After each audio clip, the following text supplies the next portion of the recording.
Bien, jóvenes, buenas tardes.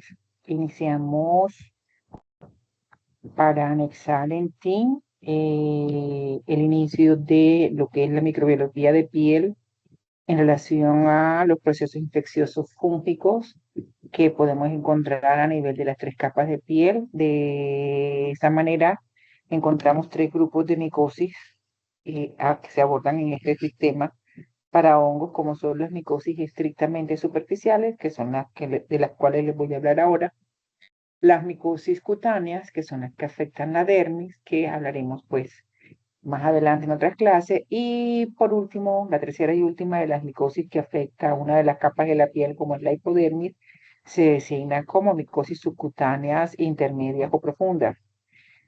Iniciemos entonces a conocer cuáles son todos estos procesos que se dan en piel, sobre todo en la primera capa, en la epidermis, que es estrictamente superficial. En términos generales, son cuatro micosis, dos de las cuales afectan epidermis y las otras dos afectan cabellos y vellos, pero cuando afectan cabellos y vellos, no penetran el cabello, no penetran el vello, solamente lo rodean, o sea, van rodeándolo, pero sin afectarlos de la parte interna.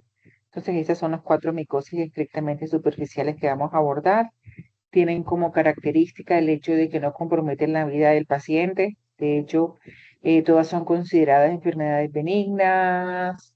Le pueden dar a pacientes tanto inmunocompetentes como a pacientes inmunocomprometidos, teniendo claro y en cuenta que en los pacientes inmunocomprometidos cualquier proceso infeccioso se exacerba, mientras que en los inmunocompetentes pues, el proceso infeccioso queda limitado, ¿verdad? Restringido básicamente al área de ingreso al cuerpo. De esta manera, ya creo que para micosis estrictamente superficial, o sea, lo que es piel, dejamos a un lado un poquito la vía de entrada de la vía respiratoria que tanto hemos hablado anteriormente para tomar protagonismo, perdón, la vía de entrada a la piel a través de un proceso de inoculación traumática, proceso por contigüidad o una herida preexistente que se contamina con algún sustrato en donde pueden vivir o tener estos hongos como nicho ecológico.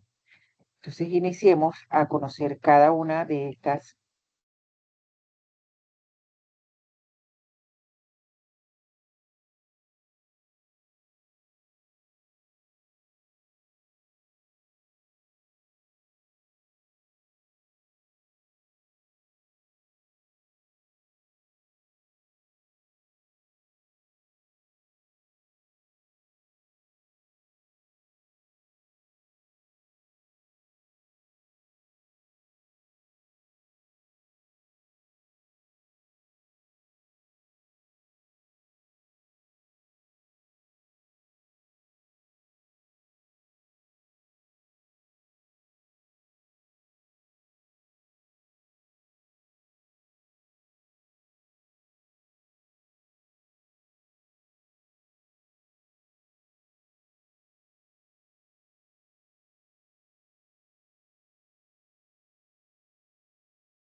se dan las condiciones para que esta levadura deje de ser saprófita y se convierta en patógena.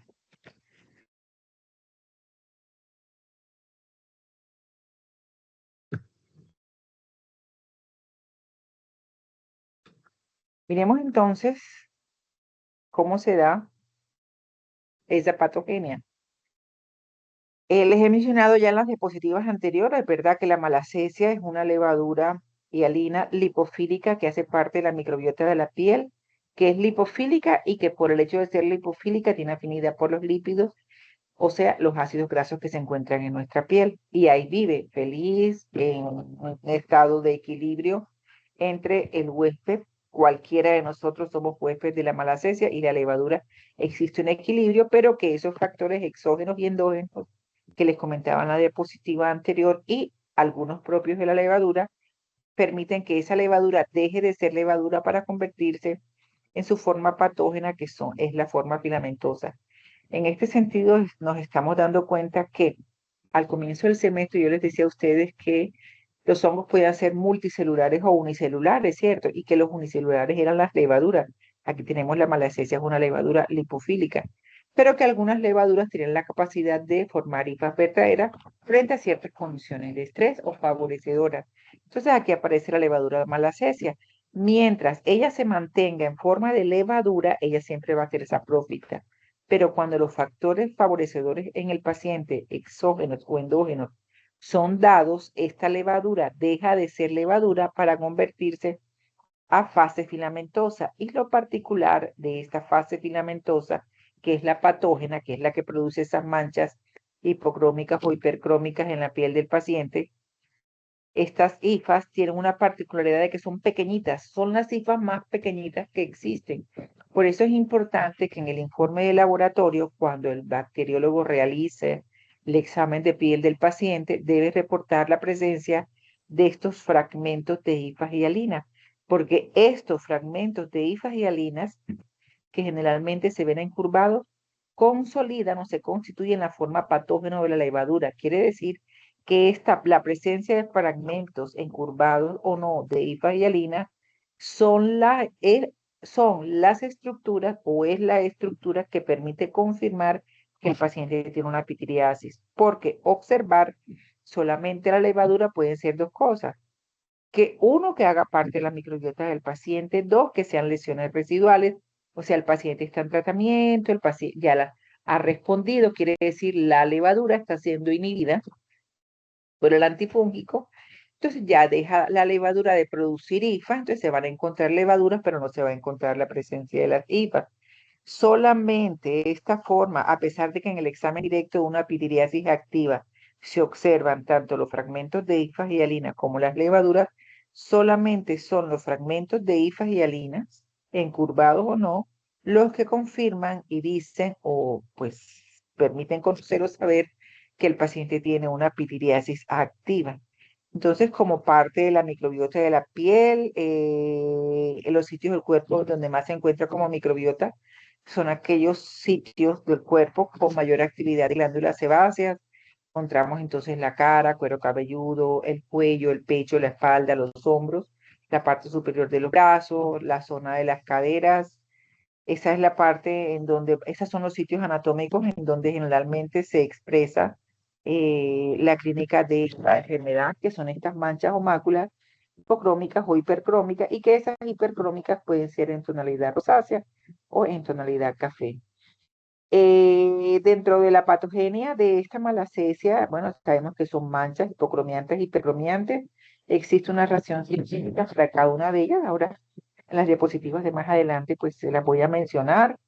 Produce una descamación abundante, veanla aquí, eso es simplemente tocar la lesión, la superficie de la lesión, y esa descamación es muy fina, es lo que los libros llaman una descamación furfurácea, una descamación muy fina que muchas veces solamente con estirar o abrir la piel, miren ustedes aquí cómo empieza a descamar sin necesidad de tocarla.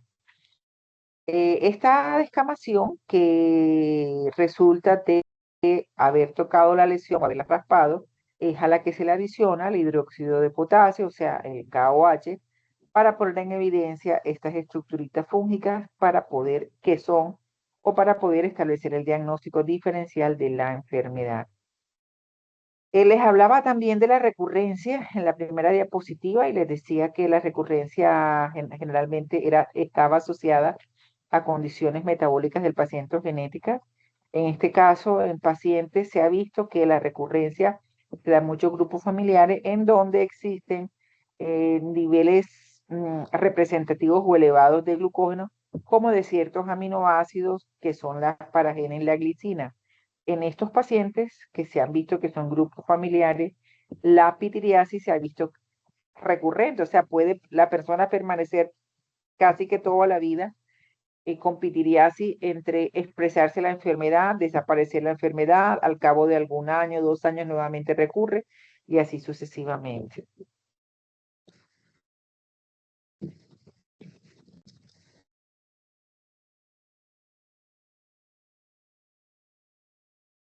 Miremos entonces las razones que les decía ahorita o les hablaba y les decía que más adelante les iba a explicar la razón del por qué las lesiones eran hipocromiantes o hipercromiantes. Entonces miremos la que ha sido más estudiada, que es la razón científica del hecho de que las lesiones, esas manchas o máculas sean hipocromiantes.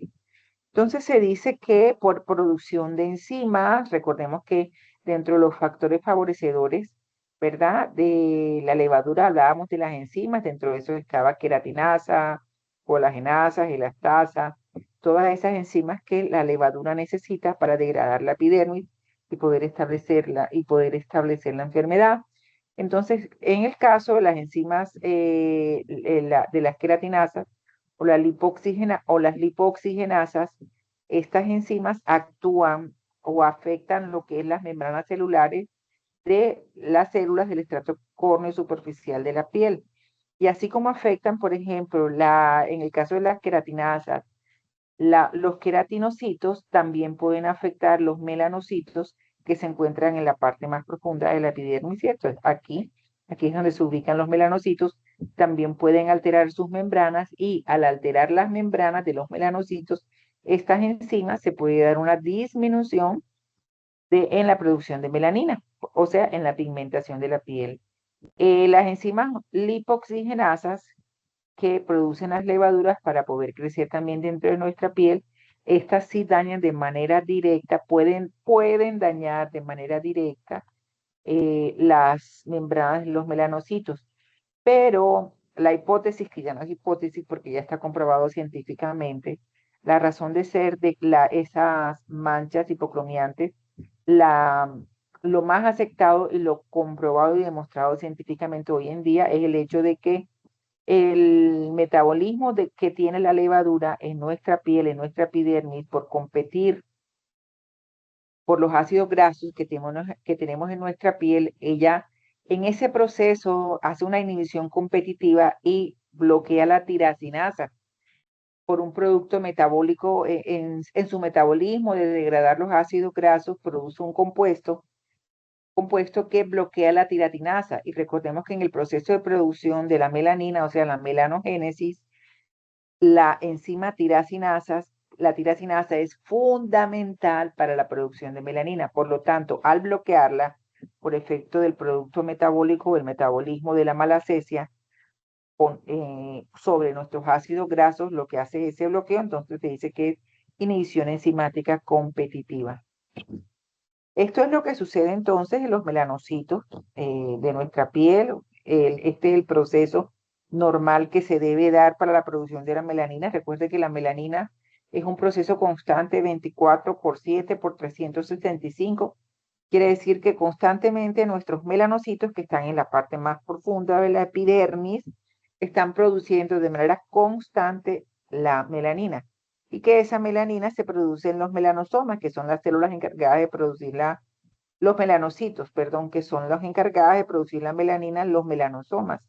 Y que este proceso de producción de la melanina en los melanosomas inicia con la tirosina, que a través de la enzima tirosinasa es convertida en diferentes compuestos posteriores, como la dopa y la domaquimona, para la producción de la melanina y así mantener el tono parejo que nosotros tenemos permanentemente en la piel.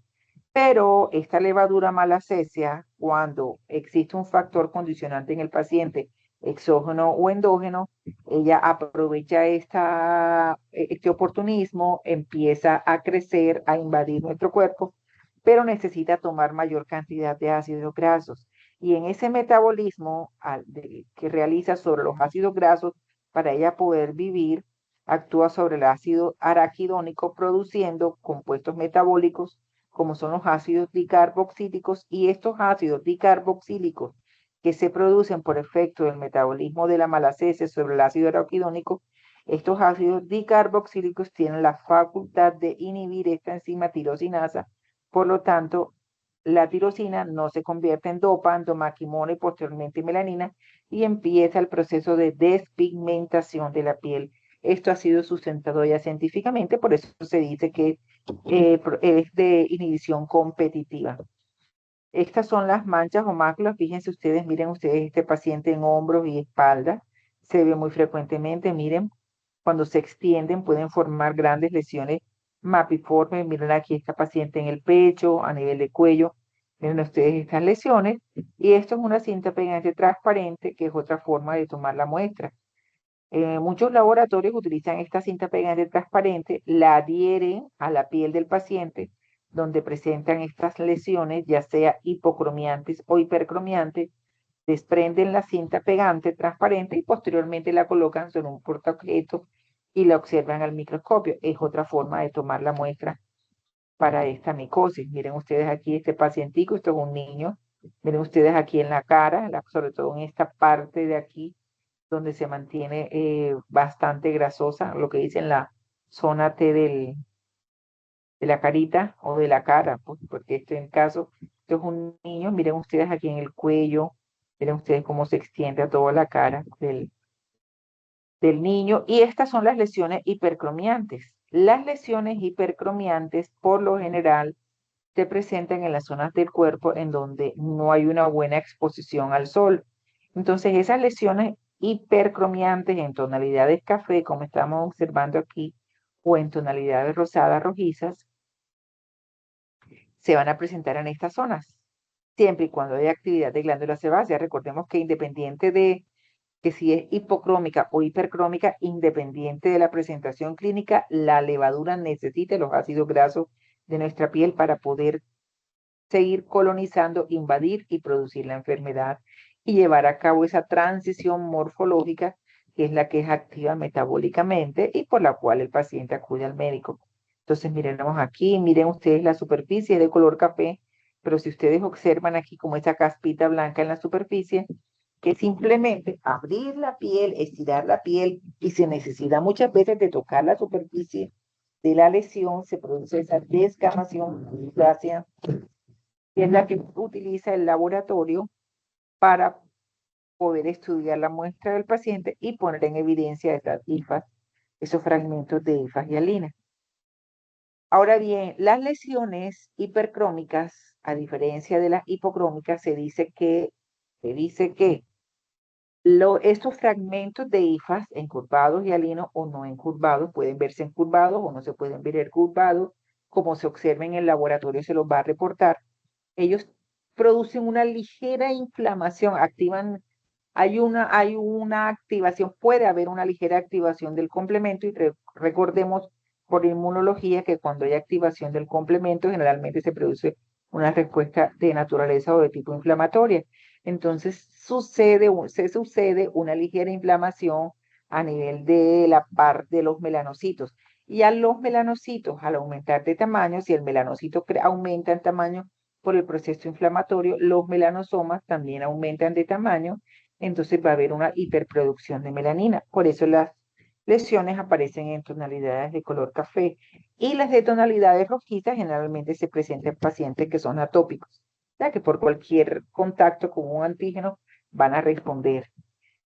Esas son las lesiones que tradicionalmente en el 95% de los casos representan lo que es la clínica de la pityriasis versicolor, pero en los últimos años, por abuso de corticoides a nivel de piel, han comenzado a aparecer variantes morfológicas de la pityriasis versicolor que no son características, o sea, se hablan de variantes atípicas, ¿ya?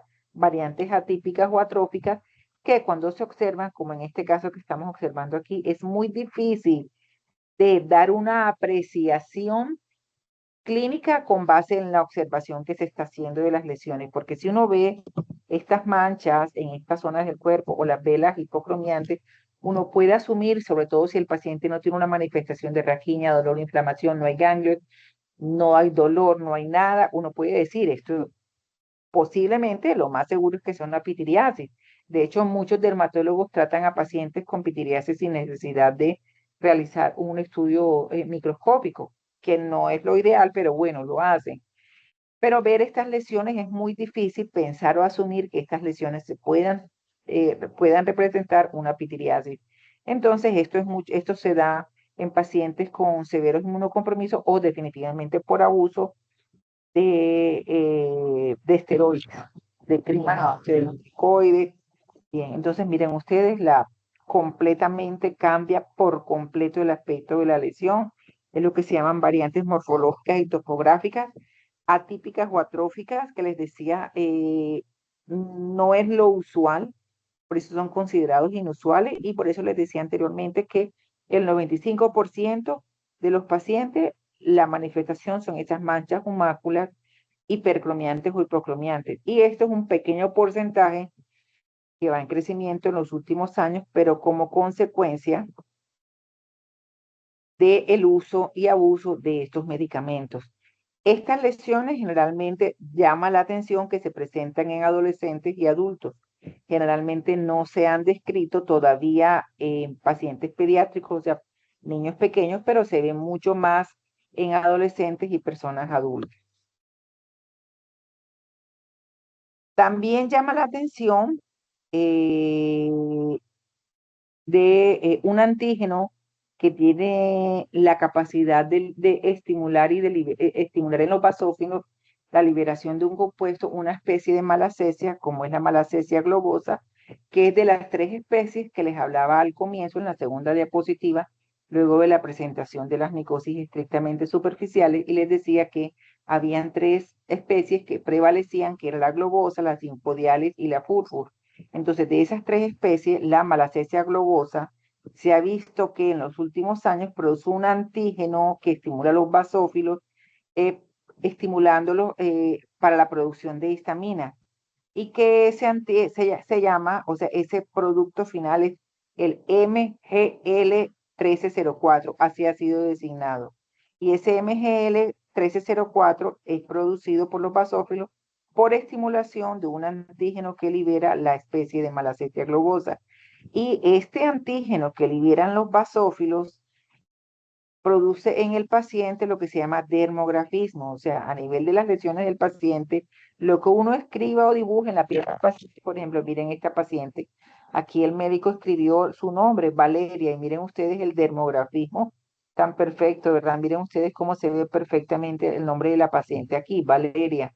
Esto va a desaparecer, pero se necesita un tiempo para que estas letras, a medida que pasan las horas, vayan desapareciendo. Entonces, este dermografismo se ha visto en los últimos años o fue descubierto en los últimos años consecuente a un antígeno que libera la especie globosa, activando a los basófilos a producir este compuesto y de ahí ese dermografismo. Esto también es algo generalmente frecuente, perdón, reciente.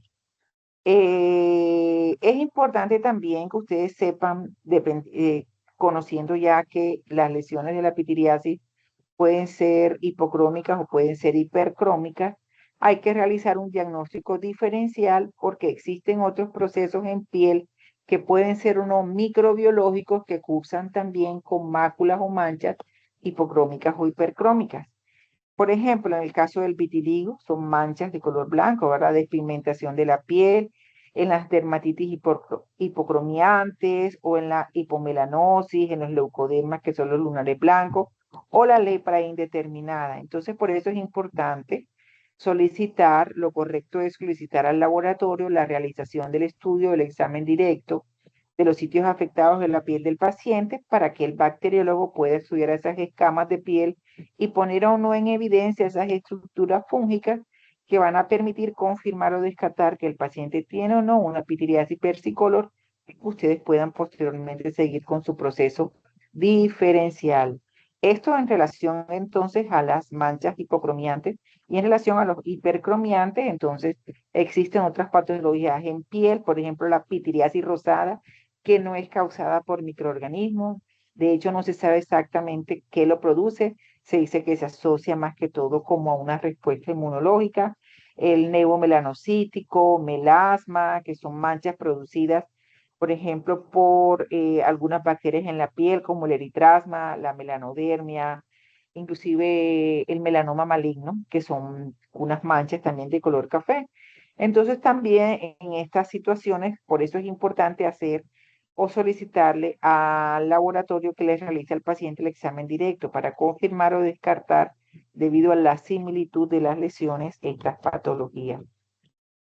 Teniendo en cuenta antes al tratamiento, bueno, recordar que no hay que desesperarse porque en realidad la respuesta al tratamiento es muy buena. El paciente en cuestión de 3 semanas ya básicamente ha curado, pero la piel no restablece su color porque ese proceso de melanogénesis se puede demorar entre 3 y 4 meses para que la piel se reconstituya nuevamente, quede parejita, el color de la piel se restablezca. Entonces, tener eso en cuenta, que no porque sigue la piel hipocrómica significa que el paciente tiene todavía la enfermedad, no, porque hay que esperar el proceso de la melanogénesis. El tratamiento puede ser tópico, de hecho generalmente es tópico y sistémico solamente en aquellos casos que son diseminados o extensos, que pueden hacerle resistencia de pronto a algún medicamento, en pacientes con algún tipo de inmunodeficiencia celular, pacientes con una condición endógena o exógena favorecedora de esa persistencia, o en casos recurrentes, entonces se acuden a los antifúngicos sistémicos como son el fluconazol, de hecho el más utilizado, el itaconazol, y tener en cuenta que la terbinafina de manera sistémica no tiene mayor efecto, ya que la terbinafina como antifúngico es uno de los que no se excreta fácilmente a través del sudor. Entonces no va a alcanzar la epidermis, por lo tanto es un antifúngico que de manera sistémica se debe evitar, pero de manera tópica tiene muy buenos resultados, ya sea en crema, en lociones, ¿ya? Y en relación a los tópicos, que son los que en realidad más se usan, que son el tratamiento de primera línea, que se utilizan para casos limitados o iniciales, 3 o 4 semanas. Ese es el tiempo y al cabo de ese tiempo, con seguridad, si ustedes vuelven a solicitarle un examen directo a su paciente, se van a dar cuenta que ya no están las formas parasitarias o patógenas como son esos fragmentos de hifa y hialina. Se pueden dar, además de los antifúngicos, que son imidazoles tópicos al 1 al 2%, cualquiera de los imidazoles tópicos que existen en presentación de jabones, cremas, lociones, inclusive champú, tienen buenos resultados, ketoconazol, miconazol, cualquiera de los imidazoles tópicos, la terpinafina a nivel tópico, no a nivel sistémico. También se utilizan queratolíticos, porque recordemos la función del queratolítico es remover, ya remueve el estrato córneo superficial de la piel mucho más rápido. De esta forma evita la colonización o la invasión y la permanencia de la levadura en nuestra piel. Esos queratolíticos vienen en presentaciones de jabones, de cremas, de lociones, algunos de talcos, algunos en forma de champú, y son, por ejemplo, el ácido salicílico o el azufre, sobre todo el azufre, jabones de azufre con buenos resultados. De hecho, hay unos jabones que dicen para malacesia o para pitiriasis, y dicen a base de azufre, toques yodados al 1%, ácido undecilénico y ácido retinoico que mandan mucho los dermatólogos como queratolíticos para aquellas personas que tienen acné o que tienen marcas en la piel. El piritinato de zinc y el sulfuro de selenio en presentación de champú también es bueno. Solamente deben permanecer en piel aproximadamente 15 minutos, y al cabo de ese tiempo se debe la persona explicarle a la paciente o al paciente que debe lavar su piel con un jabón normal para ser retirado este compuesto. Terminamos así entonces, jóvenes, lo que es la micosis estrictamente superficial más extensa. Ya les expliqué la razón del por qué se ha estudiado mucho más esta micosis. Vamos a ver la segunda y última de las micosis estrictamente superficiales que afectan la epidermis. En este sentido aparece entonces esa segunda micosis superficial que afecta a la epidermis, que es la tiña negra, que a diferencia de la pityriasis versicolor es causada por un hongo filamentoso y además ese hongo filamentoso es de matiacio. Además de ser de matiacio, no hace parte de la microbiota, vive en el medio ambiente, por lo tanto la infección es de naturaleza exógena. La vía de entrada, al igual que la pityriasis, es a través de la piel por un proceso de inoculación traumática o una herida expuesta al hongo en su nicho ecológico. Aquí sí hablamos de nicho ecológico porque este hongo vive en el medio ambiente, sobre todo en tierras húmedas, salobres, donde hay mucha humedad y muchos sales, porque este hongo es halófilo, quiere decir que resiste y tolera y vive en altas concentraciones de humedad y altas concentraciones de sales. Razón por la cual la parte del cuerpo más afectada son la palma de manos y planta de pie, porque la palma de las manos, nuestras palmas de manos y nuestras palmas de pie generalmente son los sitios del cuerpo que mayor humedad tienen, ¿verdad? Que siempre están como húmedas. Y recordemos que cuando la persona suda se liberan sales, entonces encuentra dos condiciones en la palma de mano y en planta de pie, como es la humedad y la presencia de sales. En relación a si la enfermedad es benigna o grave, la enfermedad es benigna, a diferencia de la malacesia, que la levadura, ojo, la levadura de malacesia, no la enfermedad pityriasis versicolor. La levadura de malacesia es oportunista y puede producir otras condiciones en el paciente completamente diferentes a la pityriasis y esas condiciones son de naturaleza sistémica. En este caso, este hongo Ortae wernicki, que es el hongo filamentoso, de matiacio, o sea que es negro, que produce la tiña negra, no tiene la capacidad de invadir nuestro cuerpo. Por lo tanto, la micosis es de naturaleza 100% benigna y este hongo no se asocia a otra patología diferente a lo que es el estrato córneo de la piel. Generalmente es de naturaleza aguda, a diferencia de la pityriasis que puede ser aguda crónica, más crónica la pityriasis, esta es más aguda, la razón es la siguiente. No es lo mismo verse uno una mancha blancuzca en la piel, en donde uno siempre habla de los benditos paños de sol, a que uno le aparezca y de pronto de manera progresiva y rápida empieza a extenderse una mancha negra sobre la palma de mano o planta de pie. Entonces esto hace que el paciente acuda rápidamente al médico, no porque existe una sintomatología, sino por lo que este es un proceso generalmente rápido, o sea, naturaleza aguda. Entonces, por eso acuden rápida y prontamente a donde el dermatólogo, a donde su médico general, para que lo valore y mirar a ver qué es lo que está sucediendo. Es considerada también una enfermedad asintomática. Generalmente algunos pacientes refieren prurito, pero solamente al inicio del proceso, cuando inicia, que es como una papulita pequeña, luego ya cuando se va extendiendo, porque es una mancha o mácula igual que la pitiriasis. La diferencia es que la tiña negra se da en palma de mano y planta de pie, mientras que la pitiriasis versicolor se da en la piel donde hay actividad de glándulas sebáceas. Esa es la gran diferencia. Eh, ¿Qué más? La fuente de infección es naturaleza endógena, ya les contaba el hábitat. Sin embargo, miremos y conozcamos aquí algo más de sus nexos epidemiológicos. Afecta a niños, no afecta a neonatos, no afecta a niños recién nacidos, no afecta a niños muy pequeños. Recordemos, el hábitat es la tierra, sobre todo vegetación y el agua, pero agua salobre. Quiere decir que en toda esa vegetación y todos esos palos o vegetación que arrastra al mar y que deja en las orillas, en las costas de los mares, ahí en esos sitios le gusta vivir a ese hongo Otae wernicki. En lo que es la vegetación a nivel de los cuerpos de agua salobres, también vive mucho ese hongo e increíblemente en nuestras duchas, porque en los baños, en todos los bordes de las cerámicas con las que se enchapan los baños, ellos quedan ahí o en las puertas o las cortinas de los baños. ¿Por qué en los baños? Porque el baño tiene dos condiciones que favorecen su crecimiento. Uno, la humedad y dos, las sales de la potasa del jabón. Entonces las duchas también es un sitio que se considera nicho ecológico de estos hongos.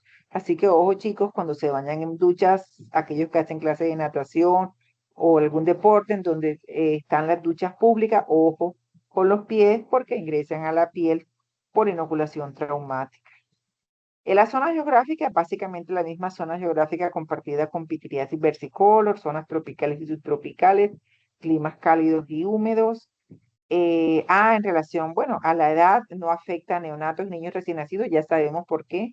En la medida que el niño empieza a crecer y empieza a caminar y empieza a agarrar vegetación de la playa o vegetación muerta, o sea, cuando lo llevan al mar de paseo, le encanta jugar a los niños, ¿verdad? Con todas las ramitas que encuentran. Entonces, ahí a partir de esa edad es donde se puede comenzar la enfermedad y de ahí en adelante.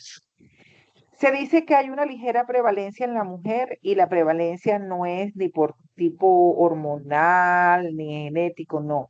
La razón es que cuando una madre tiene un niño pequeño, generalmente lo llevan al mar y es la madre la que por lo general está con el niño, o las amas de casa o las empleadas domésticas que son mujeres.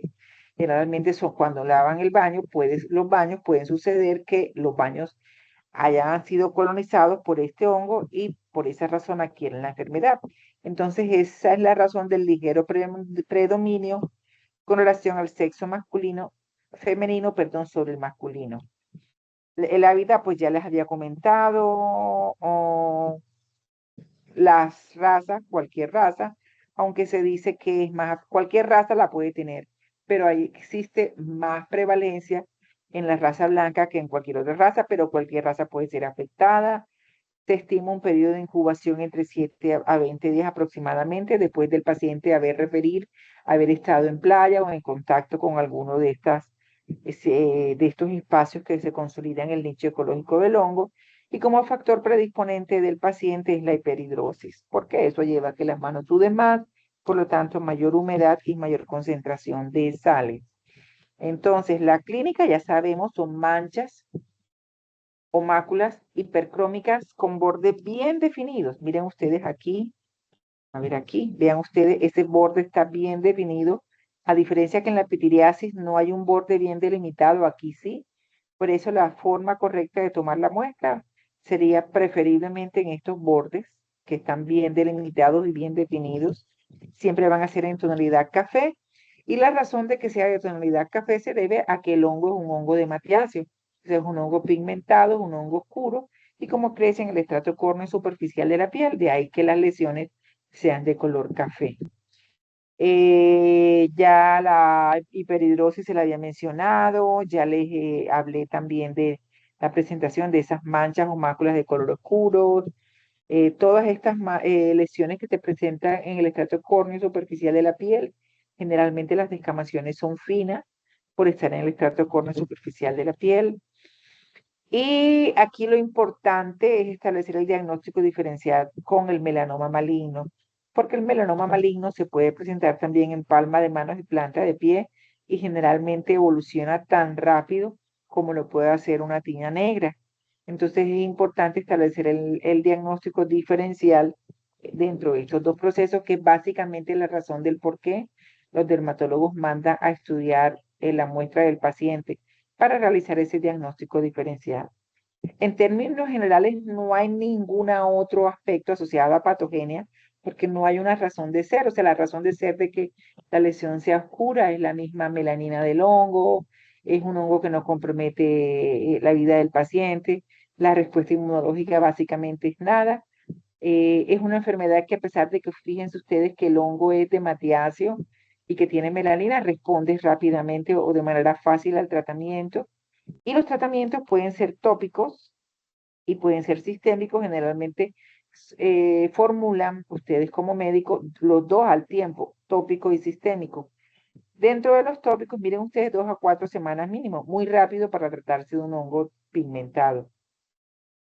Aparece el ungüento de Whitfield, pero aparecen todos los demás compuestos que se utilizaban para la pitiriasis, ácido retinoico, o sea, queratolíticos. El ácido retinoico, las soluciones de tintura de yodo, el ácido salicílico o azufre, disulfuro de selenio. Fíjense ustedes, básicamente lo mismo que se utilizaba para la pitiriasis versicolor, porque son estrictamente superficiales. O sea, el efecto queratolítico ayuda a la involución de la enfermedad. Dentro de los imidazoles tópicos, al igual que la pitiriasis, pues están los azólicos. La terbilafina también aparece, igual que en la pitiriasis, como tratamiento tópico. Y los sistémicos, itraconazol oral, ketoconazol oral, y aquí sí se puede la terbinafina a diferencia del anterior. El ketoconazol ha estado un poco en desuso por los efectos hepatotóxicos que produce. Y el diagnóstico diferencial, entonces, con nevomelano pigmentado, melanoma y lentigo maligno, enfermedad de Addison, dermatitis por contacto, inclusive quemaduras con ciertos metales. Para eso es el examen directo, para establecer ese diagnóstico diferencial. Y ya para terminar, las dos micosis estrictamente superficiales que nos hacían falta, y que estas dos o estrictamente superficiales de las que le voy a hablar ahora no afectan piel, afectan vellos y cabellos, pero no invaden los vellos ni los cabellos, sino que los rodean, o sea, se lo hacen de manera externa. Quiere decir que el cabello no se rompe, el cabello no se quiebra, no se presentan placas pseudoalopécicas o alopécicas porque no hay invasión interna del cabello. Todo es de manera externa, por lo tanto no lo debilita, no crea alopecia. Entonces son dos llamados piedras, pero tienen un segundo nombre. Para una es piedra blanca y para otra es piedra negra. Ese nombre que le dieron de piedra blanca y piedra negra es en relación a que los hongos, que son completamente diferentes, al rodear el cabello o los vellos, hacen unas concreciones que parecen unas pequeñas piedrecitas. Y resulta que unas concreciones eran muy claras, entre blanca y gris muy claro, muy blanco, un gris blancuzco, y las otras eran más compactas y de color negro.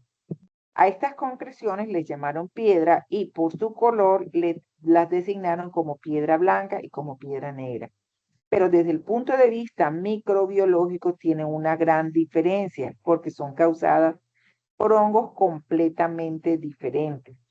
Mientras la piedra blanca es causada por una levadura hialina, que dicho sea de paso, puede ser parte de la microbiota de nuestra piel y de vías digestivas y de los órganos reproductores del hombre, esa levadura es llamada Trichosporum sp. Sp significa que varias especies de esta levadura del género Trichosporum están asociadas a la piedra blanca. Algunas especies producen piedra blanca en el cabello, otras producen piedra blanca a nivel de bigotes y barba, otra a partir de los vellos de axila o de los vellos de la región inguinal. Y la piedra negra es ocasionada por un hongo filamentoso, completamente diferente a esta levadura. Este es un hongo filamentoso y llamado Piedraya hortae. Y además, Piedraya hortae es un hongo de matiáceo. De ahí que las piedras o concreciones sean de color oscura. Y como este es hialino, esas piedras son de color claro. Eso pueden ser blancuzcas o gris blancuzca. Ambas son micosis benignas, como enfermedades no comprometen la vida del paciente. El agente etiológico de piedra negra, Piedraya hortae, solamente se limita a los cabellos y a los vellos, mientras que la levadura Trichosporum, que es una levadura hialina de piedra blanca, además de producir esta enfermedad llamada piedra blanca, puede producir otras enfermedades en nosotros los humanos, como por ejemplo micosis cutánea, ya no estrictamente superficiales, sino micosis cutánea, pueden afectar las uñas, puede afectar el sistema digestivo y en los hombres puede afectar el sistema urinario y genital, porque esta levadura en los hombres actúa más como oportunista, ya que hace parte de la microbiota de su región inguinal. Por lo tanto, esta enfermedad es considerada de naturaleza endógena y de naturaleza exógena. Quiere decir que puede ser de nuestra propia microbiota o la podemos tomar del medio externo, porque esta levadura, a diferencia de malacesia, sí vive en el medio externo.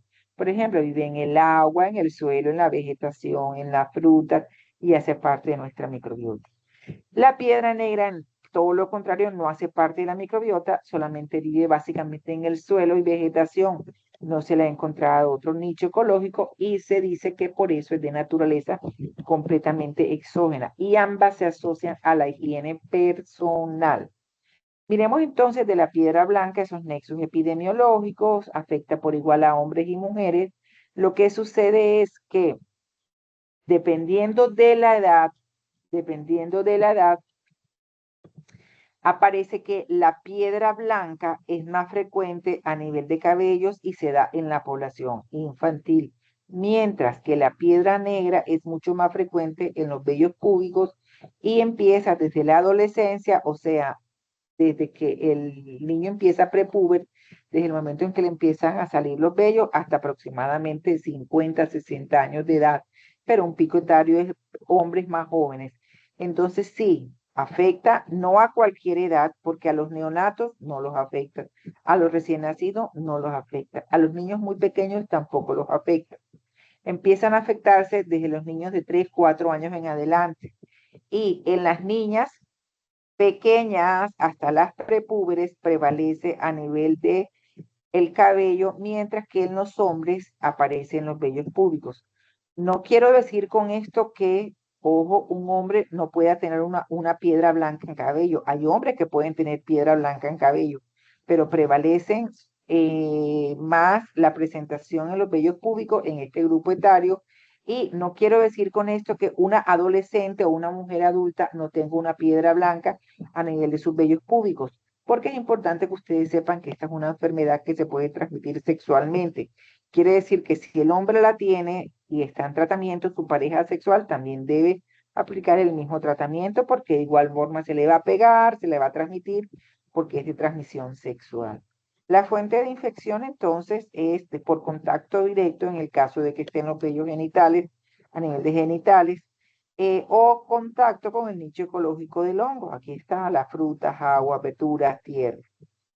Y la distribución no es universal, generalmente es una micosis de la cual se habla su frecuencia en Sudamérica, observen, en Sudamérica o en Centroamérica, básicamente en climas más cálidos y húmedos.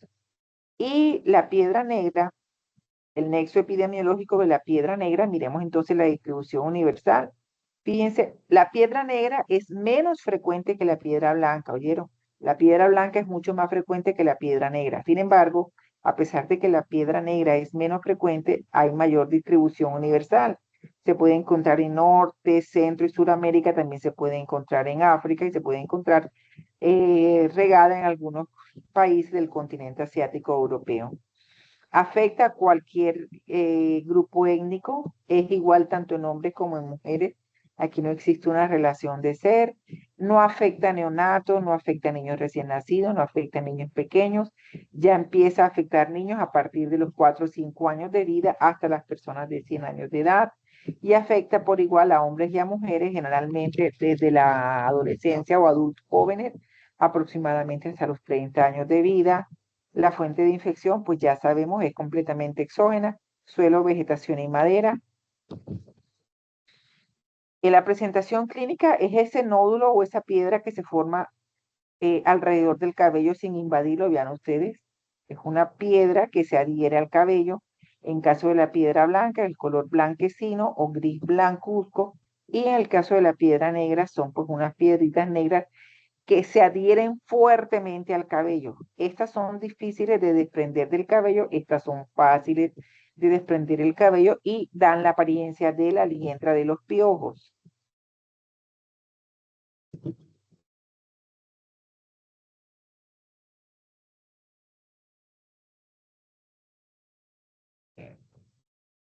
Y el tratamiento de piedra blanca y piedra negra es exactamente igual. Cortar el cabello, rasurarse. Si está en cuero cabelludo, pero es difícil, es muy incómodo para una madre o para la niña, ¿cierto? Que le rasuren su cabellito.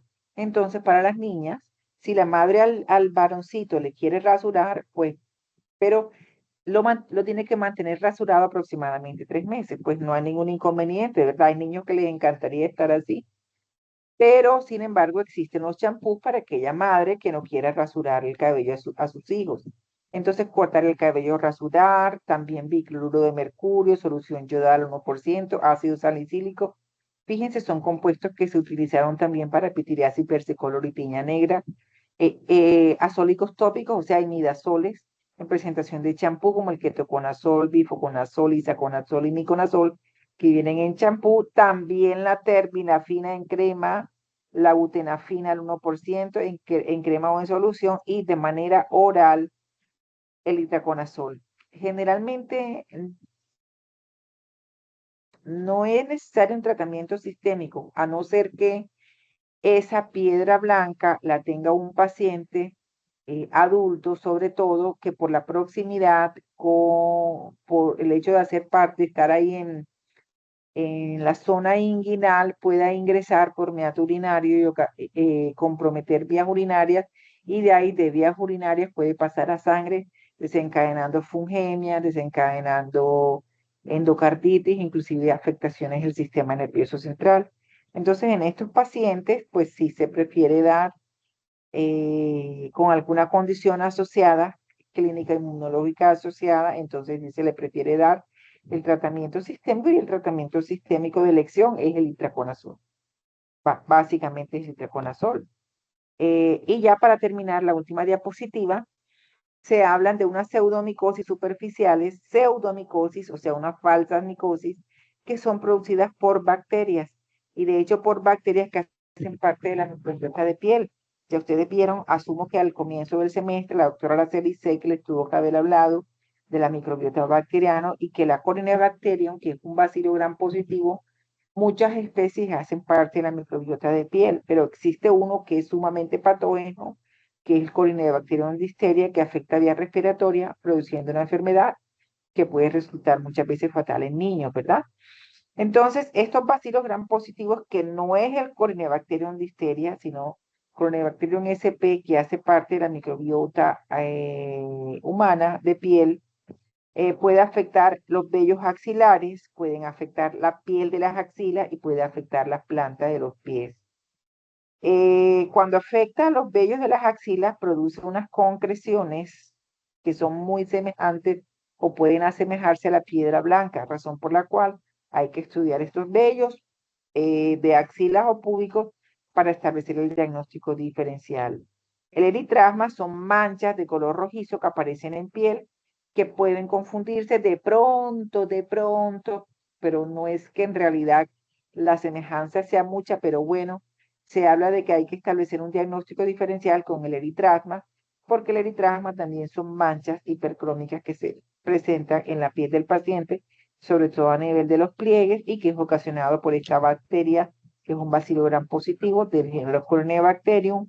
Y la queratolisis punteada o puntacta son unas manchitas de color café bastante oscuras que aparecen básicamente en la planta del pie. La diferencia con la tiña negra es que generalmente las tiñas negras son manchas o máculas únicas de color café. La queratorisis puntacta o punteada son como manchitas, muchas manchitas que confluyen. Sin embargo, se aconseja realizar el diagnóstico diferencial con este tipo de proceso, que es la queratólisis puntacta, que es ocasionada por una bacteria que es un bacilo gram positivo. O sea, hay que hacer el diagnóstico diferencial para dar un tratamiento más preciso, porque si es Corynebacterium, el tratamiento es con antibacteriano; si es hongo, es con antifúngico. De esta manera, chicos, hemos terminado la primera parte. Las micosis estrictamente superficiales no comprometen la vida del paciente, son benignas, el diagnóstico es muy sencillo, en fin, no hay mucha patogenia asociada, no hay sistema inmunológico involucrado, como de pronto sí lo hubo cuando hablábamos de las micosis sistémicas, o cuando hablamos de las micosis oportunistas. Esto es mucho más sencillo. Ya, esto es mucho más sencillo. Les voy a colgar entonces en Team para que tengan la presentación.